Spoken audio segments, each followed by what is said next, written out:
Hello everyone. Welcome back to my channel. Today I'll show you how you can see your archive posts on Instagram. So let's start. First, go to Play Store and update Instagram. There is a new update of Instagram which I have already updated. After updating, open Instagram. Tap on your profile. Now tap on three-dot option.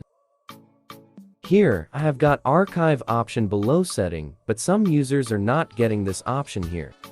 If you haven't got this option here, tap on your activity. Slide up, and here, you will find archive option. Tap on archive to see archive post. Instagram has made some changes after update.